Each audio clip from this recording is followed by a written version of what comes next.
Good morning.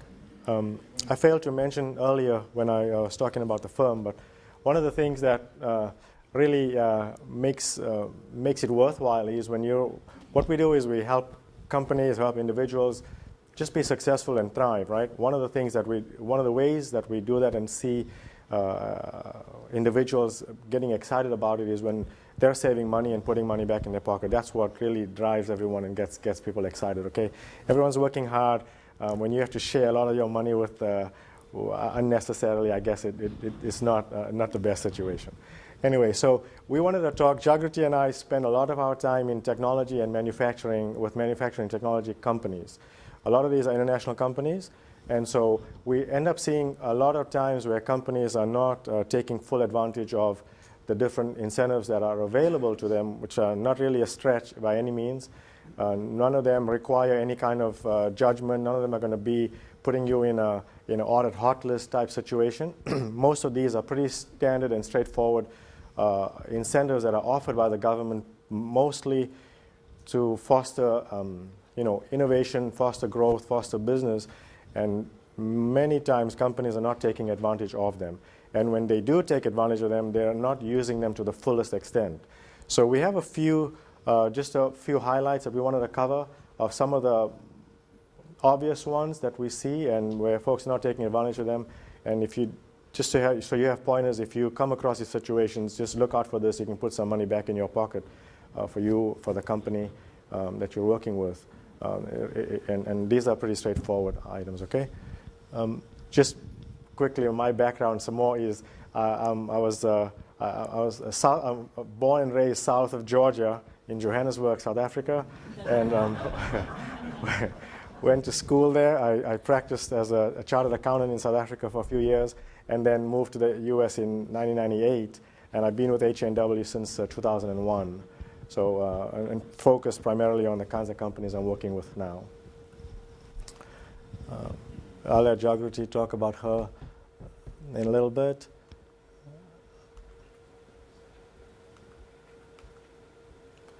All right, so we're just going to cover a bunch of tax credits, tax incentives. These are all, like I said earlier, pretty easy to obtain, not hard to get.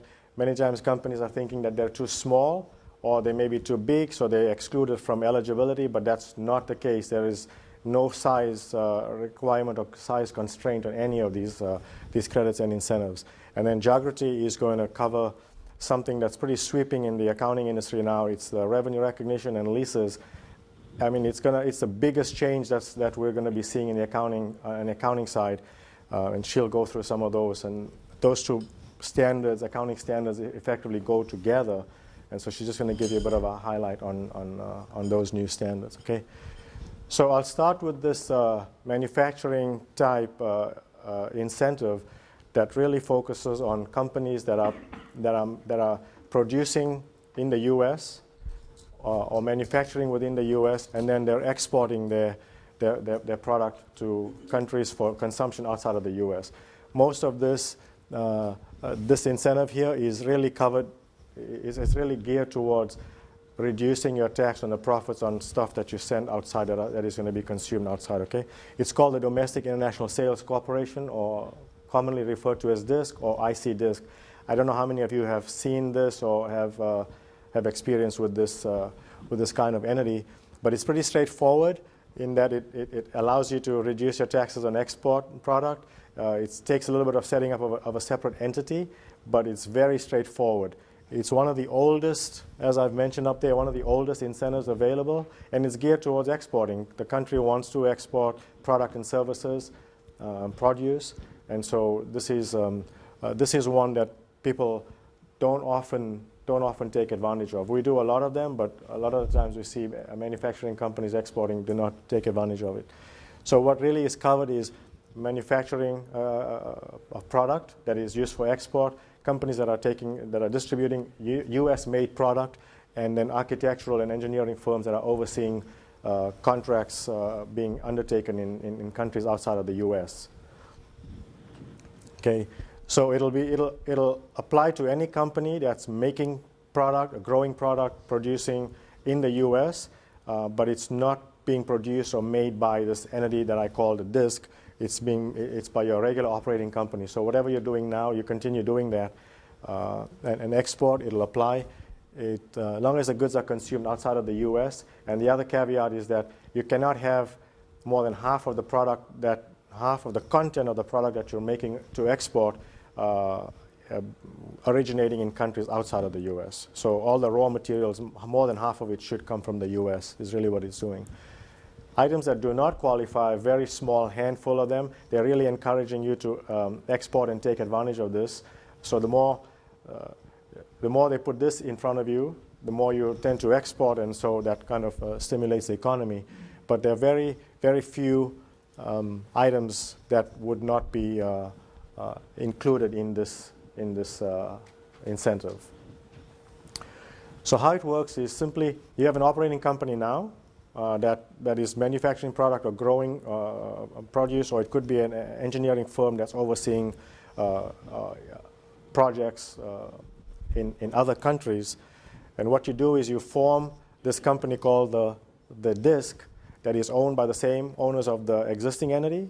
And all it means is that the company that's exporting will be allowed to pay a commission to this DISC entity for the sales that they are doing, limited to certain profits that are earned by the export sales.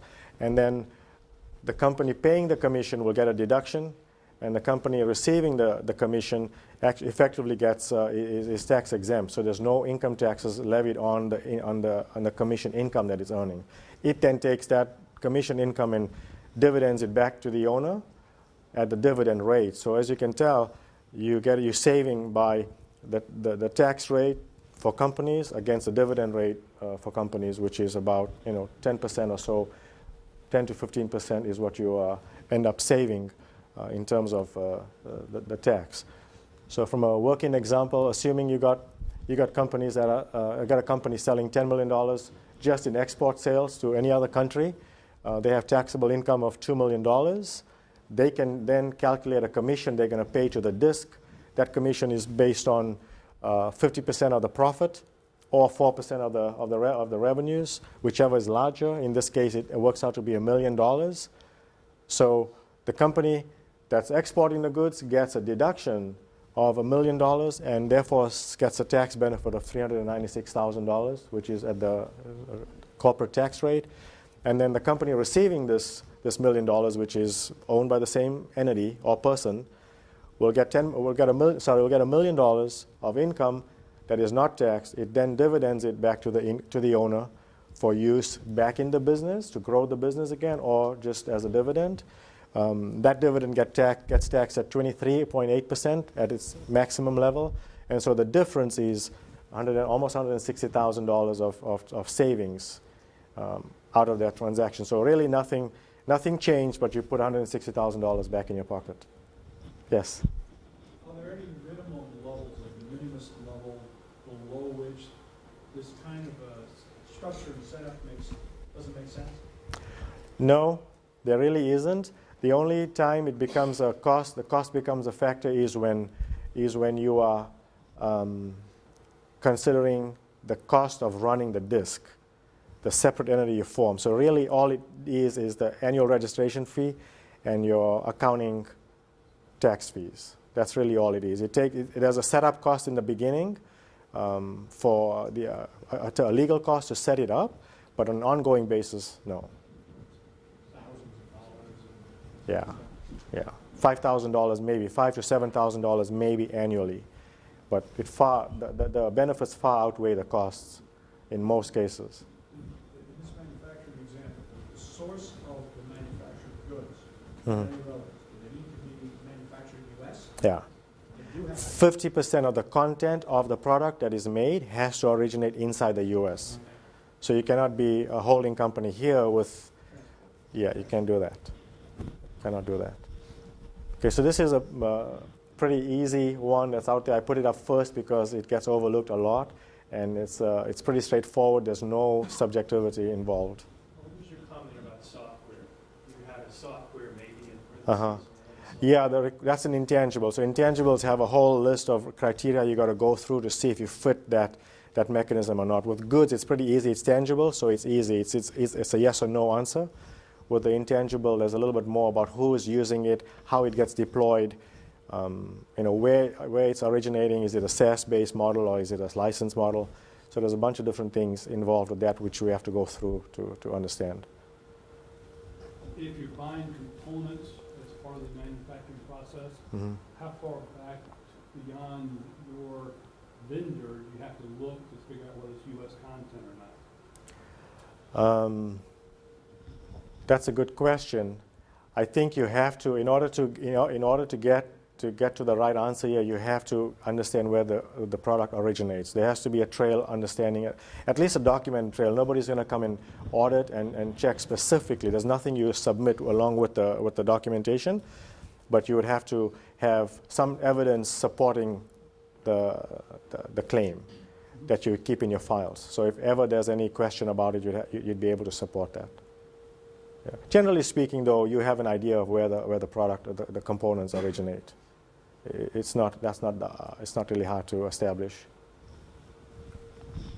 So in this scenario here, would selling, like, you publish a book and you sell them overseas through Amazon or any other third-party e-commerce company, so the royalties or the revenue from that, since it's going through a third party, how would you account for that in the case of this scenario? That is a good question. I don't have the answer to that, but I can take it offline with you and follow up with you on specifics.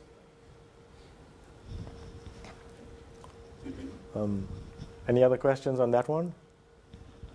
Going back to the previous question, if you're using a vendor to get some product, so some component, are you expecting them to sign a thing saying that it was made locally in order for it to be counted, factored? It is always good to have it because that's your evidence to support a question. The onus is on them, not on you. That's right. Yeah. Okay, so another question. So let's say you're providing general contractor work. Say you're building a hotel, for example, out of the country. So the consulting services, the general contractor component, the architecture services are intangibles. But of course, all the raw materials you'll be sourcing locally outside the country. So would the intangible component qualify for this? Yes, in that case, it's very clear. Yeah. Yeah, in that instance, it's clear. Okay, so the next one, which is next on the list, which very often gets overlooked. This one, again, many times companies are thinking they don't fit the size, or just for some whatever reason, they're not eligible for the credit. But this credit has two components. It's a federal credit and then a state credit component to it too. So you can actually double up your credit benefit on the R&D side. This one has been established, I think I mentioned there, since 1981. It's been there for over 30 years now. The government has never made it a permanent fixture in the code until last year, when it becomes a permanent fixture going forward. So every year, in the past, every second year, they would go back and vote for an extension of this credit, but now it's being made permanent. So it relates to all companies that are doing R&D or research and development type activities. It's really a credit, so it's a dollar for dollar reduction of your income taxes. And before you get to your taxable income, you actually can take the deduction for all the spend that you're doing on this. So it's a really lucrative credit that people just do not take full advantage of. So this is a good one to look into and be aware of. Anyway, you can carry the credit back 1 year. You used to be able to take it back to 3, but now you can only take it back 1, but you can move it forward. And this is in the situation where if you have operating losses, you can kind of just accumulate these credits and take them forward to when you do have losses, income. Would this apply to, for example, patent expenses? Yeah. Trademark? All of it. All All of of it. it. As well Even the as software, right? All of it. Software, manufacturing, if you're doing dies and you're trying to do a new manufacturing process, or tools and dies, trying to work through that process to get to the right one, all of this applies. My understanding on the new act is that you can reach back to 2012 with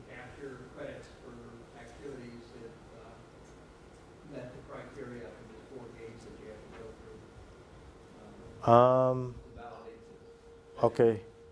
I'll have to go back and check. I'm not sure about that, but I can go back and check. The other interesting thing is I actually use this tax credit Uh-huh.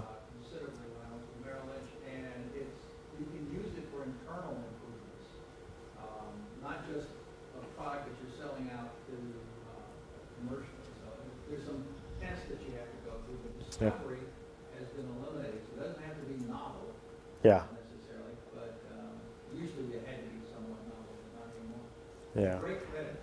People should look at it very carefully. That's right. You're right. There's some tests. I was going to say to that, the most important thing in this is just having the documentation available and ready to support the activities you've had in place. So usually this happens after the fact, but it's always good to kind of do it contemporaneously so you have the information available and you're not having to go back and put something together. But it's pretty easy. Once you have a process in place, it's very easy to get the documentation in place and support it easily through your P&L and calculate the credit. Would education apply here? I'm sorry? Would education apply here? Employee training. Employee training. There's another credit for training, which I'm going to cover. Yeah, as long if the training is specific to this R&D effort, then yes. If the training is ongoing for just to do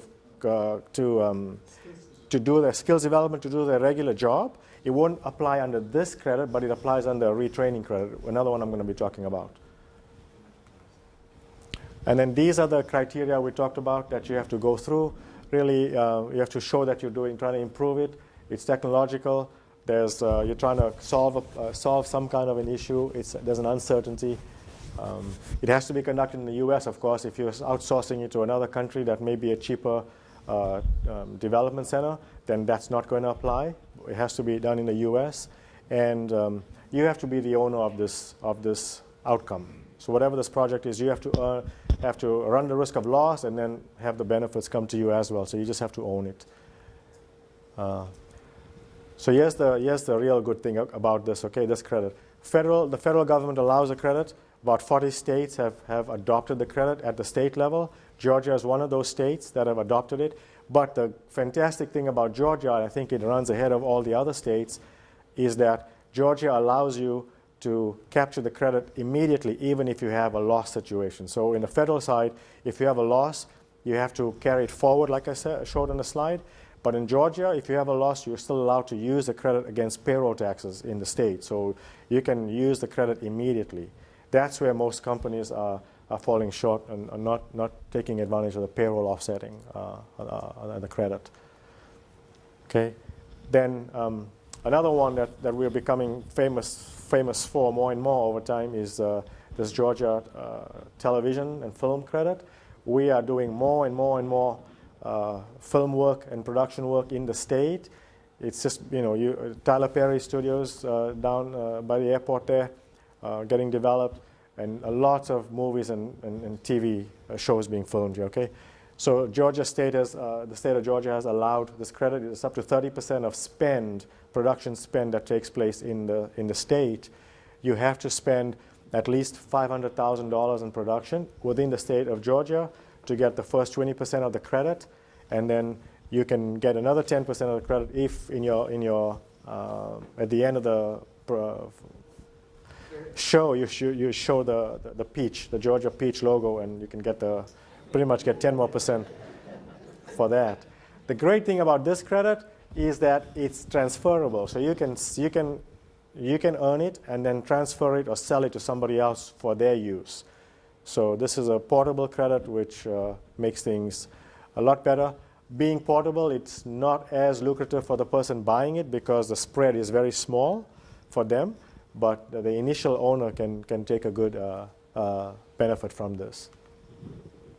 And then the jobs credit, go ahead. Just a quick question on that last one, because there's a lot of clients that I've worked with that are buying those credits on the individual side, not necessarily on the corporate side, but on the individual side, buying those credits. Have you found many of those to be problematic in terms of utilizing them on their individual tax returns? Are there any that go bad that You go out and you go to a broker and you're buying those credits and they're not available to actually take and you're out the money? We haven't found that to be the case. We've always found them to be usable and successfully used. But again, that depends on who you're, maybe, you know, the broker you're referring to, who you're buying them from, and their credibility and you know, reputation. We haven't found that to be the case. That's not something Okay. that's been widespread. No. You got No. individuals buying them? Yeah, that's, Yeah. so if individuals can buy those credits, that's what happens all the time.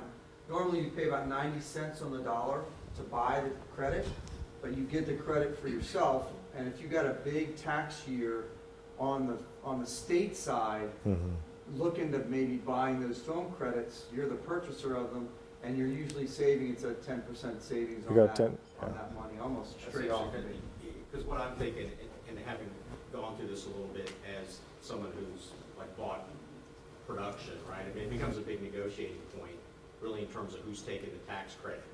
So the production houses want to take that, and you have to get it up front, right? Well, me as the advertiser, or, hey, I want that tax credit. Yeah. You know, we've actually looked into setting up, you know, separate little production companies, almost under a restaurant company, to take advantage of that. But, Yeah.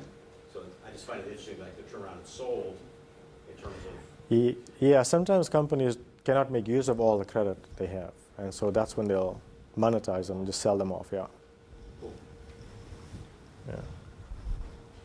Okay, this one is the jobs credit, where I think you've heard of this one. This one is, most of the time, it is claimed by companies, primarily because companies use third-party payroll service providers, and they are helping them come up with the credit and do the work for them, and there's really not much work left for the company to do in this case, and they're kind of getting it as part of that package. But where the payroll companies may not always help in terms of optimizing those credits, is these credits also can, depending on the company's situation, can be used, again, if not enough taxable income is available, it can be used against payroll taxes as well. And the payroll companies may not always do that because they don't understand the situation of the company. So this is another one to pay careful attention to. If you have credits that are exceeding your income, you could still potentially use them. This is good. Depending on where you are in the state, you get different zones, and you get different zones. The zones dictate how many employees you've added and the rate at which you're going to get a credit for each employee. So if anybody wants just for information, if you want to have a look at the different zones, I can email it to Narse or something. He can disseminate that information. But the state publishes a map, and it shows you by county what the different areas are and how much you're going to get in each location. The only catch here is that you cannot transfer a job in one of your locations to another location and consider that to be an increase in jobs. It has to be a net increase in average jobs that you've created in Georgia.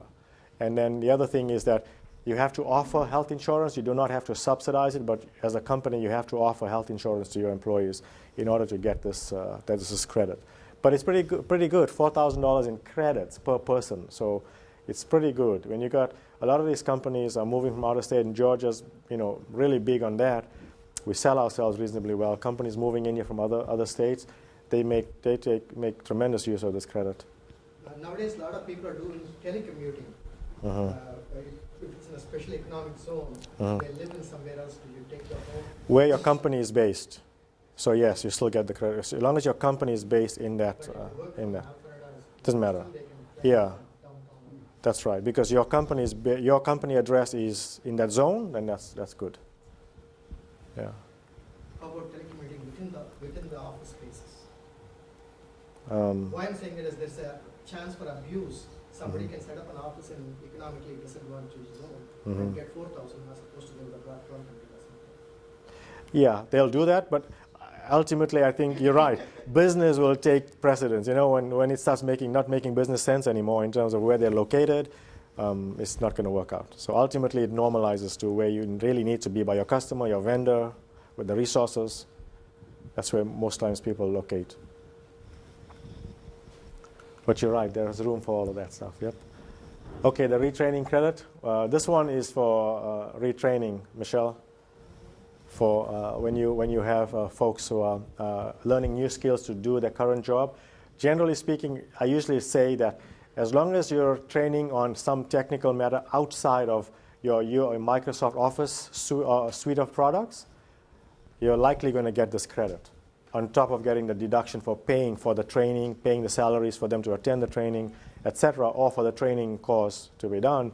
You're going to get this credit. Most times, and we'll do this with companies too, we just have to fall within the technical requirements to be considered a formal training program.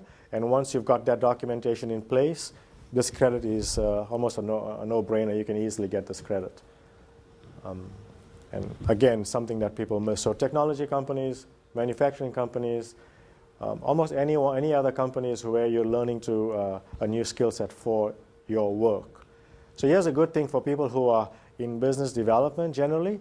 When you're going out talking to your customers and your company offers implementation services, you're selling software, you're selling a product with what then requires a training that goes along with use of that product, when you're talking to your customers, you can make them aware of this credit, because then they'll be more apt to buying that service from you, knowing that they can make it as a return on their investment almost immediately, at least on the training component. And you can charge your full rates on the training for them, and they'll get a credit back. So it's really not costing them money, and you helping them get some money back in the pocket and making a sale of your product too. So That's not unique to Georgia. this is a Georgia credit. Oh, this is a Georgia. This is a Georgia credit, yeah.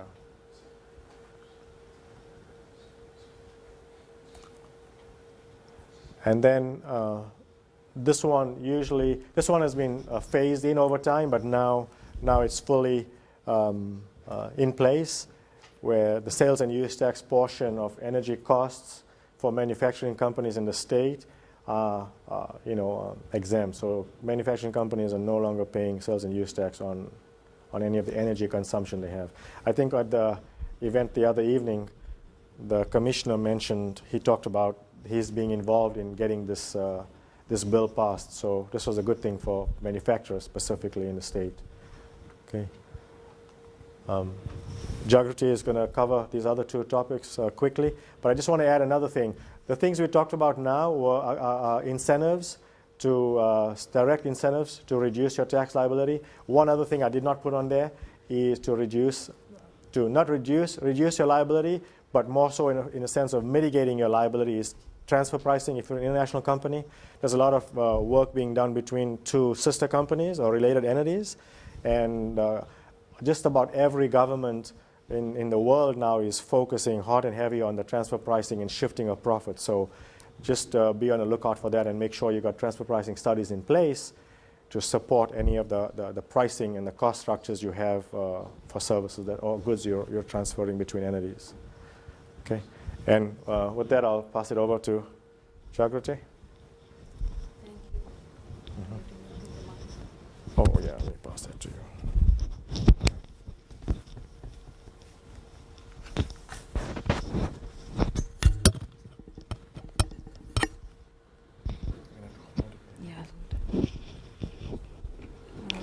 I think we are running short of time, like 7-8 minutes. We are good. 15 minutes. Okay. So I'll cruise through. So I'll cover two topics. Well, I guess first thing, my name is Jagrati Solanki. I'm audit manager with HW, same firm as Kamal works. I've been with the firm 8 years. I was born in India. I was raised in Oman, and I've been in the country about 9 years now. So I went straight to Iowa to do my MBA, and it's a great state, by the way. Very cold, but I think I was done in 8 months. I had to get out. So landed in Atlanta, interned with HW, and stayed with the firm. Okay.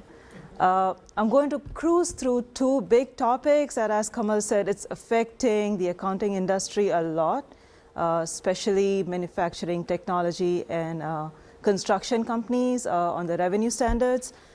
This could be a day-long topic, and most of us here may even fall asleep. So I'm going to try to keep it really high level and just hit on the key topics. So revenue recognition. FASB has been working on this standard. Well, take a step back. FASB has been trying to merge with IFRS, the international standards, for almost 12 plus years now. It took them 12 years to finally come up with a guidance on revenue recognition that merges with what IFRS says. So 2002, they came out with first proposal. Since then, they have been working on it. And last year, they came out with the final guidance. Like here's the new standard. It's effective 2018 for public companies and 2019 for private companies. Private companies can choose to early adopt. Like they can, pick up the new standard 2018 if they like. So under current revenue recognition guidance, there's about 200 pieces of literature. Each very industry specific software has its own guidance. There's vendor specific objective evidence that you got to prove for software companies. Manufacturing has its own, construction has its own. All these 200 pieces of literature, it's consolidated, and now it's just one book of new guidance, which means all industries, no matter whichever it is, they fall under the same guidance, same rule set, same everything. So that encourages consistency. And it also consistent with international standards and international platform. So international companies reporting on IFRS, US companies reporting on GAAP, another 3 years later, it's going to be the same principles. Current guidance, it's very rule-based. It's like, you have VSOE on a software client, you can recognize revenue. If not, then there are other considerations. But under new guidance, it's not rule-based. Rules are going away. There's a lot more subjectivity included, which is great for companies, but thinking about it long run, and I'll talk about why subjectivity is in here, it kind of gives a lot of room for estimates. Now how you prove those estimates, and that's going to be pain, I guess, more for auditors like me, where we go and test these and we are like, all right, we need all this paperwork. So companies will have to just prepare for documentation and just be all set to prove any estimate that they are coming up with. Okay. So as I said, 200 pieces of literature all combined into a 5-step process. First step is to recognize what a contract is. Second step is to identify separate performance obligation. Third step is to determine transaction price of the complete contract. Fourth step is to allocate your transaction price of the contract to each of the performance obligation that you identified in step 2. And the fifth step is to recognize revenue for each of these obligations separately. Now, what is performance obligation? That is the key distinction here. Any goods or services that a company provides that can stand on its own, that can have a standalone value to the consumer. So say, for example, manufacturer A is selling product A and product B. Well, let's say product A, and then he's also selling a repair service. Now, consumer cannot get benefit from the repair service if he doesn't have the product. So in this case, we can't have like 2 performance obligation. It's just one till you have the product itself. But say, for example, company sells the product and company also sells the repair services. You have 2 separate performance obligations now. You can isolate them, pick up revenue separately on this. Now, there's a lot more detail to it, but we can talk about that offline. One of the biggest things the new guidance says that you're required to do now is use estimates or identify contingent considerations as a separate obligation. Like under current standards, you cannot recognize revenue on any contingency. Under new standards, you have flexibility to do that, which means there are chances that you might end up picking revenue earlier under new standards than under existing standards. So say, for example, we have a construction company. Construction company has, as per the contract, it's $1 million contract. If they are able to finish a project in, say, 3 months, they get a $50,000 bonus. Now, at that point, we don't know if the company can finish the project in 3 months. So under existing standards, that's contingent revenue, $50,000 performance bonus. You cannot do anything with it till the event occurs, company is actually able to do it. Under new standards, if the company can establish that there's a history, they have done these kind of projects, and they were able to finish such kind of projects in 3 months, there are likely chances that company can pick up $50,000 upfront and then streamline over the as they are delivering the product. So that's a huge difference where company gets to use probability. I mean, there are two different ways, but one of the ways where they can assign probability scenarios to what they think they can achieve in X number of years. If the transaction Mm-hmm. happens to be at the end of the tax year, Mm-hmm. right at the end of it, Mm-hmm. is revenue recognition accrued for that year, or is it transferred over into the new year? So your question is like specific to the estimates or just the contract transaction price itself? The contract transaction itself. Yes, there will still be a deferred component to it.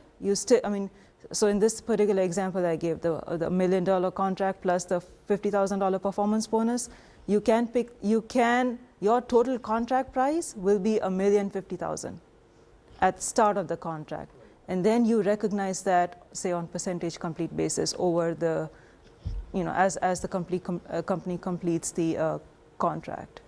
So I guess at end of the tax year, there will be a liability and asset component for the undelivered portion of the work remaining that they can pick up next year. And anytime you have estimates, you got to reassess that at end of any reporting year. So say in this example, it's a 3-month, there could be like a 1-year estimate or something.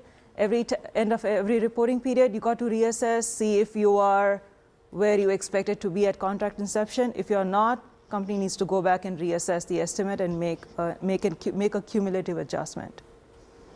Now the other thing is you have two ways you can report, 2 ways to present your financial statements in the year of adoption. One is modified retro and one is full retro. So what happens, say in case of private company, 2019 is the first year of adoption. So in 2019, company can choose to present their 2019 financial statements under the new guidance, and all the prior years, the prior comparative years, they can leave that the way it is under existing standards, but then they got to have a cumulative catch-up to their retained earnings on 1/1/19, which means if you have overlapping revenue, or if you have contracts that overlap from existing standards to new standards, you got to keep track of those, see what the impact is under both the standards, because you'll have at least like 2 years of overlapping dual reporting. And that's where companies are facing a lot more challenge now. Like we have already seen companies, they are changing their software. They are looking at implementation of what new software they can use that can do dual reporting. So 3 years from now, they don't have to go back and dig 2-year-old contracts. All right, now how do I need to pick up revenue on these old contracts as per the new standards? So that dual reporting requirements, it's a pain because, just because of all the estimates and the changes that's coming along.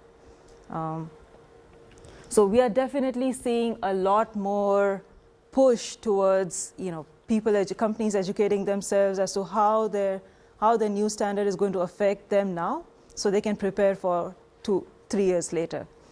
The other big change is capitalizing contract acquisition cost. So say, for example, sales commission. The company has a policy of sales commissions giving away sales commissions to acquire certain contracts. Under current guidance, you expense sales commission. Under new guidance, you are required to capitalize any contract acquisition cost and put it on the balance sheet and then amortize over the contract period. So that's another, and this sales commission is just one example. You could have several other contract acquisition costs that you got to start tracking from now, and whatever the contract period is. It's going to affect companies with standard contracts more than a year. So just something to keep in mind. It's also going to affect a lot more financial ratios because now you have a balance sheet impact and a P&L impact.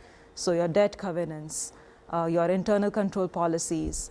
When we talk about estimates, it's not necessary that that estimate is clearly stated in your contract. It could be an implicit estimate too. Like say, for example, discounts. If your company has a policy of giving volume discounts, that's considered another another performance obligation. And even if it's not in a contract, if it's your standard policy to do that, you got to identify that separately and have a separate revenue rec for that. Okay. Okay, we spoke about this briefly. One of the biggest impact is going to be on software companies, where software companies have to establish vendor-specific objective evidence to recognize revenue on undelivered components. That's going away. So software companies most likely, and they fall under the same guidance as any other industry, which means they match up what the seller delivers and what benefit the consumers receive. That gets matched up. So most likely, we expect software companies to be able to pick up revenue ahead of time. And again, something to kind of keep in mind, there may be, so 2019 is the first year of adoption. There may be chances where your prior year, if you're using the full retro method, your prior comparative years are going to be under the existing standard, and your 2019 is going to be under the new standard. So there may be chances where you are showing revenue in both the places or no places. It might be just in cumulative catch-up in a retained earning. So a lot more disclosure requirements. It's no more like a one-page boilerplate disclosure for revenue. It's how did you come up with the estimate? Like, where did you make these cumulative adjustments? And it's a lot more explanation on the nature of the revenue you're picking up. So that's another painful process. Okay. So we talked about this, again, just a highlight of everything. New standards require a lot more estimation. Old standards, very rule specific. New standards, they have a lot expanded disclosure, and old existing standards, they still have the boilerplate standard disclosure is still sufficient. Okay. Existing standards, it's rule-based, and new standards are principle-based. Okay. We spoke about this as well. The impact of the new standards, again, as I said, go ahead. Oh, okay. Well, that should take 1 minute, hopefully. So internal control policies you may need to change, or you may need to look at your contracts, get with attorneys, get with banks, and if you have contracts more than a year, those need to be looked closely, just so you are considering both the standards and impact. Okay, this is the last of my piece, leases. So new revenue standards, they're kicking off 2019 for private companies, 2018 for public. Lease standards, the new standards, they have been working several years on this. The exposure draft was out this year, and they're finalizing this month. So what the new lease standards, currently under the lease standards, you have two types. You have operating lease, you have capital lease. Right? Operating lease is off the balance sheet, capital lease is on the balance sheet. You have asset component, you have a liability component. And again, you got to differentiate between the two and determine which lease falls under which one, right? Under new standards, those two concepts are going away. And you have now type A and type B. Type A is more like capital lease, type B is more like operating lease. And just in a nutshell, new standards pretty much require most of the leases where you have the right to use the asset or control the asset to put it on the balance sheet. So it's going to have a P&L effect, maybe not as much, but it's definitely going to have some, but it's going to have a huge balance sheet impact. Like your balance sheet ratio, your debt to equity ratio, that's going to be impacted. So again, something to consider now. And it's kicking off a year, it's required to be adopted a year after the revenue standards.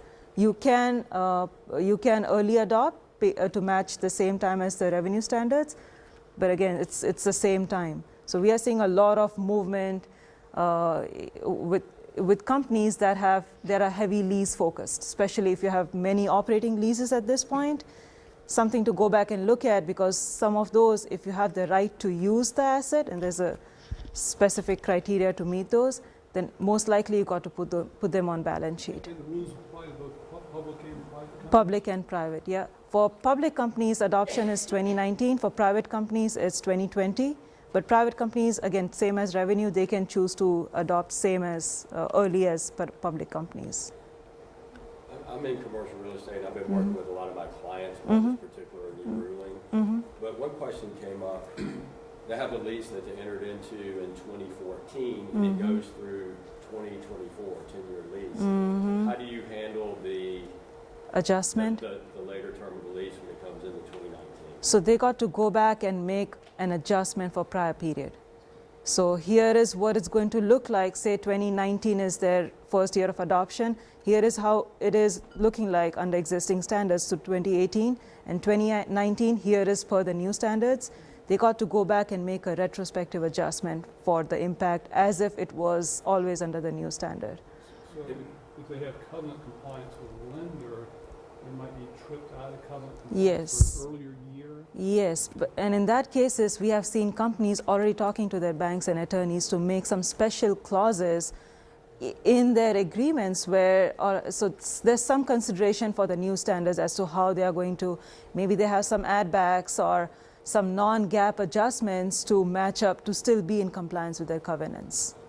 And since the debt equity ratios are going to come, for lack of a better word, out of balance, are lenders for the most part going to realize it's more of a technicality, that they've always had these expenses? Pretty much. I think they do. They focus on cash. End of the day, this is a non-cash type situation. Yeah. So it's a reporting mechanism versus the cash, and that's right. The sooner they get on board with that, easier it will be, because most times we're seeing when they talk to the bankers are coming in and putting in an addendum saying, we will, until the lease ends, this will be, it'll be based on the old standard, and then when it's revised, they'll redo the ratios, but it'll give you the same result. Because this shouldn't be, tripping you over and having a line pull because of that. In the short term of the transition, it's going to be non-cash. So looking at it over a long period of time, it really might need to rethink the actual ratios to take into account the new. Certainly, exactly right. So they'll say we're going to measure you on the old standard until the lease runs out. When the lease is renewed, we will measure you on this, but the ratio will have to change now. The new threshold changes for that. Or there'll be add-back adjustments, somehow to, even if the ratio is kind of the same, then how do you reconcile those adjustments? Yeah, we are seeing some movement. They're going to make it work because it's simply an accounting issue, not really a cash issue. The company is still able to pay its services its no, so that's not going to change. Yeah. So that's all I have. Do you want to chip in for something or any questions? We mentioned about CPE. If anybody is interested in getting CPE, then if you could just have your name and your signature, please, so we can get you the certificate. Before you leave, just your name and signature is fine. Somebody was taking picture of their slides. Is it public? I can distribute it if they want. I'll send it to you. You have it already, so Yeah. you can distribute this fine. No problem. Yep. So, all right. Thank you, everyone.